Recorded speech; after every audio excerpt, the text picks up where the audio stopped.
শত প্রতিকূলতার পরেও বাংলার রূপ যেন ঠিক এখানে এসেই থেমে গেছে। এটি হলো বাংলার রূপ ও বৈচিত্র্যময় প্রকৃতির এক উদাহরণ। আমাদের কেনকা আসতে শুরু করেছে, বৃষ্টি অলরেডি এসে পড়েছে, এখানে আর থাকা সম্ভব না। হাফেজ।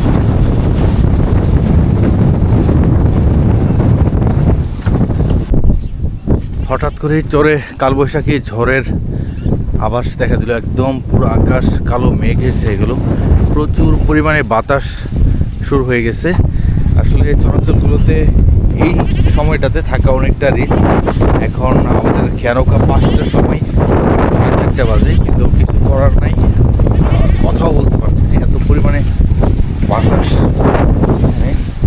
এই যমুনা নদী দেখা যাচ্ছে, যমুনা নদীর উপরে যে যমুনা সেতু এখন আর দেখা যাচ্ছে না।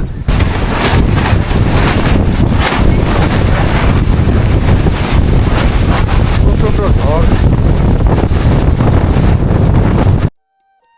চরে ঘুরতে ঘুরতে হঠাৎ করে চোখের সামনে এসে গেল এক বিশাল বড় দেশীয় জাতীয় গবাদি পশুর পাল। এখানে প্রায় 2 শতাধিক গবাদি পশু রয়েছে। এই জনপদের কিশোররা হাত দিয়ে মাছ ধরার কাজে ব্যস্ত।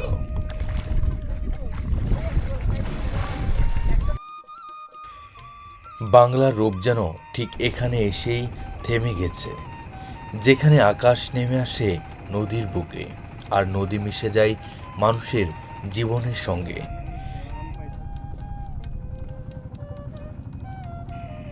দুর্গম যমুনা নদী পাড়ি দিয়ে আজকে আমাদের যাওয়ার পালা টাঙ্গাইল জেলার ভুয়াপুর উপজেলার দুর্গম কোনো এক চরে।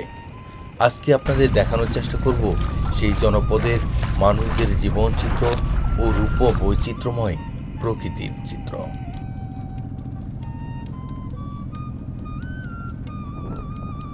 বর্ষার মৌসুম আসার আগেই নদীতে নতুন পানি আসতে শুরু করেছে, আর 2 মাস পরেই বর্ষাকাল। সে সময় এই যমুনা নদীর চারদিকে থাকবে অথই পানি, কানায় কানায় পানিতে পরিপূর্ণ থাকবে।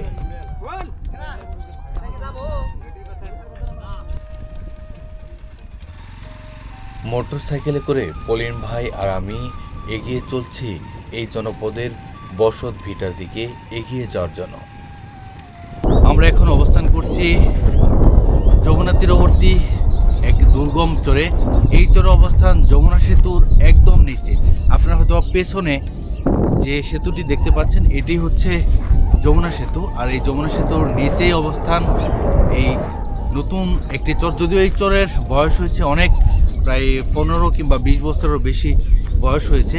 আজকে তুলে ধরার চেষ্টা করব এই জনপদের রূপ বৈচিত্র্য, সেই সাথে এই জনপদের মানুষদের জীবনচিত্র, কীভাবে তার টিকে রয়েছে এই দুর্গম চর। নদীর তীর ঘেঁষা মেঠোপথ দিয়ে রাখাল তার গরুর পাল নিয়ে যাচ্ছে মাঠের দিকে ঘাস খাওয়ানোর জন্য। গ্রামীণ মেঠোপথ ধরে যতটা এগিয়ে চলছি, গ্রামীণ মেঠোপথের দুপাশের গাছগুলো দেখে এবং উপরের মেঘাচ্ছন্ন নীল আকাশ, সবকিছু মিলিয়ে মনটা একদম ভরে যাচ্ছে। সামনেই একদম যমুনা নদী, তার ওপারেই হচ্ছে যমুনা সেতু। চরাঞ্চলের এক একটা বাড়ি যেন স্বপ্ন তৈরির কারখানা। আসসালামু আলাইকুম কাকি, ভালো আছেন? ছাগল তো মাশাআল্লাহ কয়টা? 15টা মাশাআল্লাহ। তাই বিক্রি করেন? এই ঈদে বিক্রি করবেন কতগুলা? ও আচ্ছা আচ্ছা, এমনি খাসি নেই? ও বাচ্চা। এখানে কি কাকি বাউর বাড়ি করে থাকতেছেন নাকি? ওই পাশে চরে আছে তাই না? আচ্ছা, এখানে চাচিদের 15টি ছাগল রয়েছে, আর এখানে তাদের গবাদি পশু, আর উপরে হচ্ছে লাউয়ের মাচা দেওয়া। চরাঞ্চলগুলোতে গেলে বেশিরভাগ বাড়ি ঘরগুলোতেই লাউয়ের মাচা দেখা যায়, কারণ এখানে চরে বড় কোনো বৃক্ষের দেখা মেলে না। একটু ছায়া, সেই সাথে সবজির চাহিদা পূরণের জন্য তারা এই ধরনের ব্যবস্থা করে থাকে। আমি যদি আরও ভেতরে যাওয়ার চেষ্টা করি, এটি হচ্ছে কাকি, এটা কি আপনার থাকারই নাকি গোলঘর? এটি হচ্ছে তাদের গোয়ালঘর রাখার জায়গা। আর এটি হচ্ছে তাদের থাকার জায়গা, যেটাকে সহাবস্থান বলে। এখানে তাদের নিত্য প্রয়োজনীয় যা কিছু প্রয়োজন সব কিছুই রয়েছে। আসলে কতটা সাদামাটা জীবনযাপন তাদের। কাকা কি করেন? মাছের ব্যবসা করে। মাছের ব্যবসা। ও আচ্ছা, ওই বাজার গোবিন্দাসে বাজারে মনে হয় নাকি? গোবিন্দাসের বাজারে, হ্যাঁ। এটা কি মানে যে নদীর মাছের নাকি না, নদীতে মাছ মারে বিক্রি করে? আচ্ছা আচ্ছা। এগুলা কি যে চিংড়ি ধরার ইয়ের জন্য না কিসের জন্য? চিংড়ি ধরার জন্য ওগুলো না? আচ্ছা আচ্ছা। কাকা মাছের ব্যবসা করেন, নদী থেকে মাছ ধরে সেগুলো আবার বাজারে গোবিন্দাসী বাজারে বিক্রি করেন। সামনে চোখ যত দূর যাচ্ছে একদম একদম দিগন্ত জোড়া ফসলি মাঠ। বাংলা যেন তার সমস্ত সৌন্দর্য ঢেলে দিয়েছে এই যমুনা নদীর বুকে। দূরে কোথাও সাদা বকের ঝাঁক উড়ে যায়, কাশবনের ফাঁকে গলে বাতাস এসে ছুঁয়ে যায় মন। এই বাংলাকে দেখেই হয়তোবা পল্লীকবি জসীমউদ্দিন লিখেছিলেন, বাংলার মুখ আমি দেখিয়াছি, তাই আমি পৃথিবীর রূপ খুঁজিতে যাই না আর। হঠাৎ করে চরে কালবৈশাখী ঝড়ের আভাস দেখা দিল। একদম পুরো আকাশ কালো মেঘ এসে গেল, প্রচুর পরিমাণে বাতাস শুরু হয়ে গেছে। আসলে চরাঞ্চলগুলোতে এই সময়টাতে থাকা অনেকটা রিস্ক। এখন আমাদের খেয়ানৌকা 5টার সময়, 4:30 বাজে, কিন্তু কিছু করার নাই, কথাও বলতে পারছি না, এত পরিমাণে বাতাস। এখানে এই যমুনা নদী দেখা যাচ্ছে, যমুনা নদীর উপরে যে যমুনা সেতু এখন আর দেখা যাচ্ছে না, কালো মেঘে ছেয়ে যাচ্ছে। যদি দেখানোর চেষ্টা করি আসলে ঝড়ের সময় এই জনপদের মানুষরা কতটা প্রতিকূলতার মধ্যে দিয়ে তারা দেখায়। যদি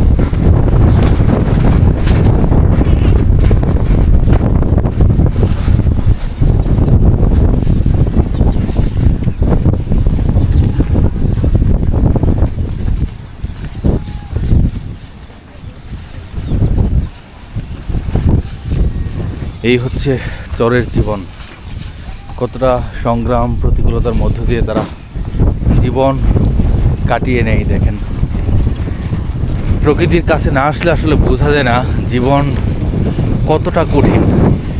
ওই যে দেখা যাচ্ছে একদম সাদা, পুরোটা বৃষ্টি নেমে গেছে, এক ধরনের ঝড় আসতে শুরু করেছে। আর হয়তো বা কিছুক্ষণ এখানে থাকতে পারবো, আমাদের একটি নিরাপদ চলে যেতে হবে।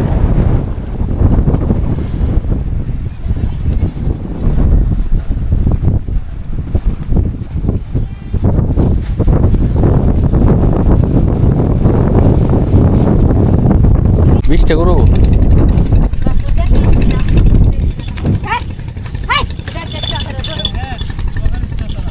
প্রতিদিনই কি ইয়া করো, মাঠে নিয়ে যাও, সারাদিন ঘাস খাও, তারপর আবার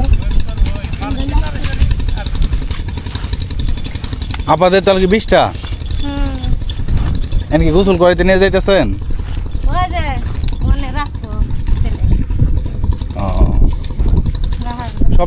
সব তো দেশি গরু। এবার ঈদে কি বিক্রি করার মতো নাই আপা?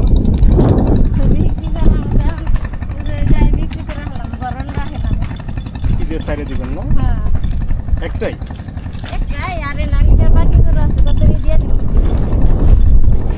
এভাবে কি প্রতিদিনই মাঠে নিয়ে যান? চরাঞ্চলের শিশু থেকে বৃদ্ধ যে কোনো বয়সের মানুষরাই কঠোর পরিশ্রম করে প্রতিনিয়ত। আসলে এই জনপদের মানুষরা এত পরিশ্রমের মধ্য দিয়েই, শত প্রতিকূলতার পরেও তারা হাসি মুখেই জীবন কাটিয়ে দিচ্ছে।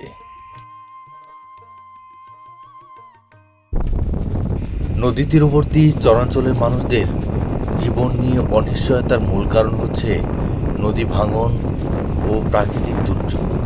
এখন ঝড় আসতে শুরু করেছে।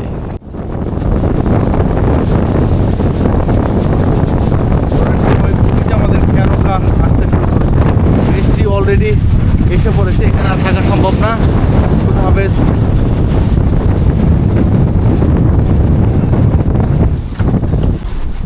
ঝড়ের সময় আমরা আশ্রয় নিয়েছিলাম এক ছাউনির নিচে, কিন্তু বাতাসের গতি ছিল প্রচুর পরিমাণে, একদম সব কিছু যেন উড়িয়ে নিয়ে যাচ্ছে। এক কথায় আমরা সশরীরে দাঁড়িয়ে থাকতে পারছিলাম না। এক হাতে খাম্বা ধরে, পাশের খামগুলো ধরে তারপর দাঁড়িয়েছিলাম। আসলে চরাঞ্চলে মানুষরা কতটা প্রতিকূলতার মধ্য দিয়ে তারা তাদের জীবন চালিয়ে নিচ্ছে, সেটা সেদিন কেবলমাত্র প্রকৃত অর্থে একদম সচক্ষে বুঝতে পেরেছিলাম।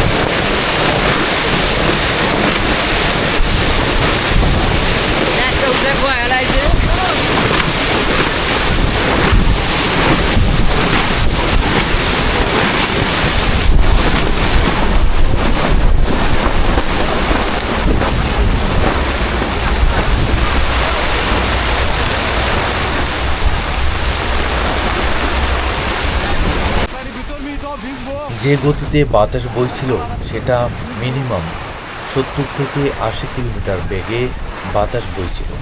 একদম সব কিছু যেন উড়িয়ে নিয়ে যাচ্ছিল।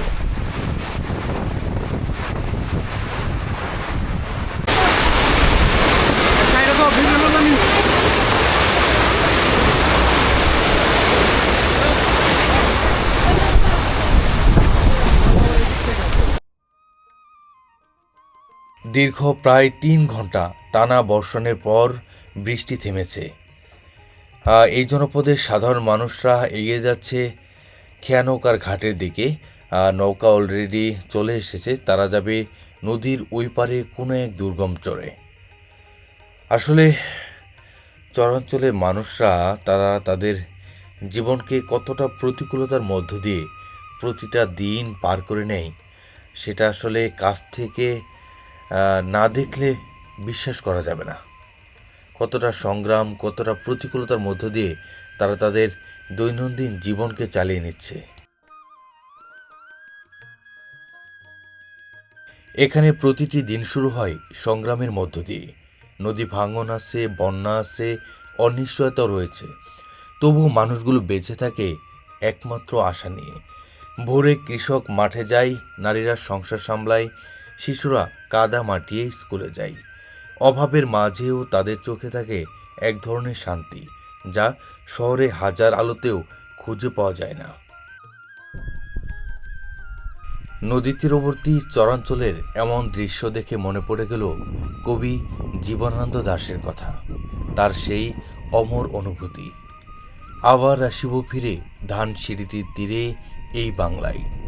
সত্যি বাংলার এই নদী, এই চর, এই সবুজ মানুষকে বারবার ফিরিয়ে আনে মাটির টানে।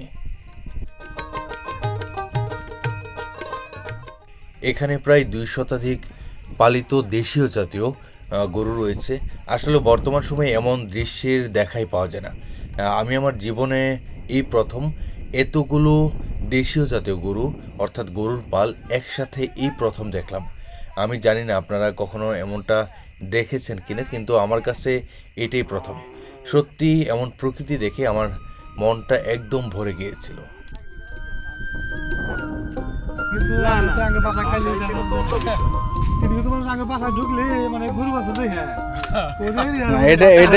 আসলে নদী তীরবর্তী এই চরাঞ্চলের মানুষগুলোর মন মানসিকতা সত্যি অন্যরকম।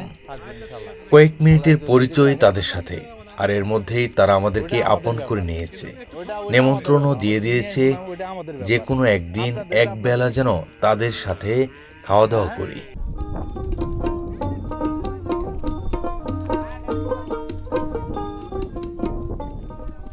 প্রায় দীর্ঘ সময় রাখালের দলের সাথে আমরা ব্যস্ত ছিলাম তাদের সাথে গল্প গুজব নিয়ে। সত্যি অন্যরকম মন মানসিকতা তাদের। তারাও নানান ধরনের হাসি তামাশায় ব্যস্ত। এভাবেই তারা তাদের গবাদি পশুকে মাঠে ঘাস খাওয়ায়, আর পাশাপাশি আনন্দ ফুর্তি গল্প গুজব করে।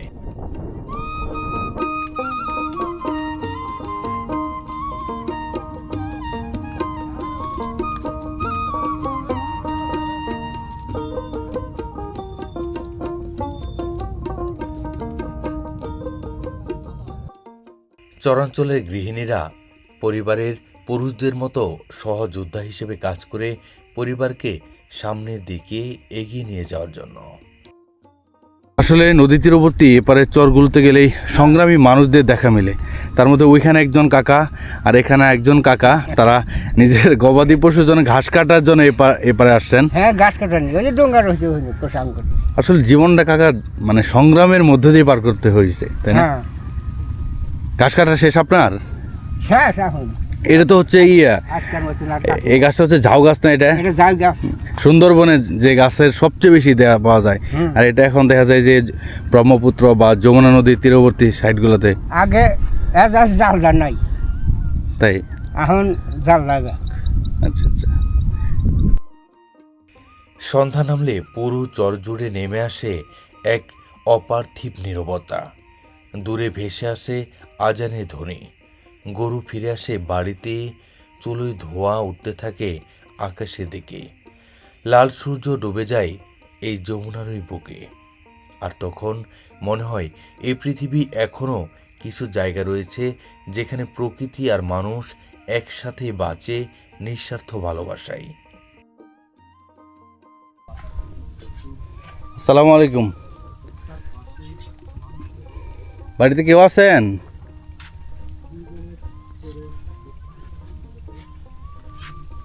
কতটা সাদামাটা জীবনযাপন দেখেন। সব হচ্ছে সন কিংবা কাইসের বেড়া দিয়ে তৈরি করা ঘরগুলো। এগুলো হচ্ছে তাদের বসত ভিটার থাকার জায়গা। এখানে রাখা রয়েছে একটি ভাইর, যেটা হচ্ছে গ্রাম বাংলার 80 কিংবা 90 দশকে এই ভাইরগুলোর কিন্তু ব্যাপক প্রচলন ছিল, ব্যবহার করতো, কিন্তু এখন এই জিনিসগুলো উঠে গেছে। আর এই পাশে বাড়িগুলোর এই পাশে যদি দেখাই, এখানে হচ্ছে তাদের রান্নাঘর। এখানে রান্না করার জন্য কিছু জিনিসপত্র রেখে দেওয়া রয়েছে, খড়ি থেকে শুরু করে নিত্য প্রয়োজনীয় কিছু জিনিস। আর বাড়ির ভেতরে উপরে হচ্ছে মানে যেটাকে জাংলা বা লাউয়ের মাচা বলে থাকে। এখানে যেহেতু চরাঞ্চলগুলোতে বড় কোনো বৃক্ষের দেখা মেলে না, সেজন্য রোদের তাপ থেকে রক্ষা পাওয়া, সেই সাথে নিজের পরিবারের সবজি চাহিদা পূরণ করার জন্য তারা এভাবে লাউ, সিম বা অন্যান্য যে সবজি এগুলো চাষ করে থাকে। এখানে লাউ ধরে এসে আরেকটি লাউ হয়তো বা লাউয়ের বিছন দেওয়ার জন্য একটি লাউ বড় করে রেখেছে, যেটাকে লাউয়ের বশ বলে থাকে। আর একটু যদি দেখানোর চেষ্টা করি, এটা হচ্ছে তাদের পরিবারের বিশুদ্ধ পানির চাহিদা পূরণের জন্য একটি টিউবওয়েল। আর টিউবওয়েলের পাশেই কিন্তু গাঁদা ফুলের গাছ। কতটা সুন্দর! চরের মানুষগুলো শত প্রতিকূলতার মধ্যে থাকলেও তারা কতটা সাদামাটা জীবনযাপন করে এবং কতটা রূপ বৈচিত্র্যময় তাদের জীবন। এখানে গাঁদা ফুল ফুটে রয়েছে। আমরা এখন অবস্থান করছি একদম যমুনা সেতুর নিচের একটি চর। যদি ক্যামেরা হয়তো বা সামান্য দেখা যাচ্ছে যে এটা হচ্ছে যমুনা সেতু, আর তার নিচেই এই চরটি। যদি এখন যমুনা সেতুর নিচে সেভাবে পানি নেই, অনেকটা চর পড়ে গেছে, এক ধরনের দ্বীপের মতো। আজকে আপনাদের দেখানোর চেষ্টা করব এই জনপদের, যমুনা তীরবর্তী জনপদের মানুষদের জীবনচিত্র। কতটা সংগ্রাম, কতটা পরিশ্রমের মধ্য দিয়ে তারা তাদের জীবনকে চালিয়ে নিচ্ছে প্রতিনিয়ত, সেই বিষয়টি আজকে আপনাদের সম্মুখে তুলে ধরার চেষ্টা করব। এছাড়াও আজকে দেখানোর চেষ্টা করব এই জনপদের মানুষের প্রধান পেশা কৃষিকাজ, তার পাশাপাশি হচ্ছে গবাদি পশু পালন। তারা কতটা পরিশ্রম করে একদম দেশীয় জাতের গরুগুলো পালন করে। একটু পর একটি গরুর পাল আসতেছে, সেটি আপনাদেরকে পুরোপুরি। ধন্যবাদ সকলকে পাশে থাকার জন্য। আবার দেখা হবে নতুন কোনো প্রামাণ্যচিত্রে, নতুন কোনো জেলায়। এই পর্যন্ত ভালো থাকুন, সুস্থ থাকুন। আল্লাহ হাফেজ।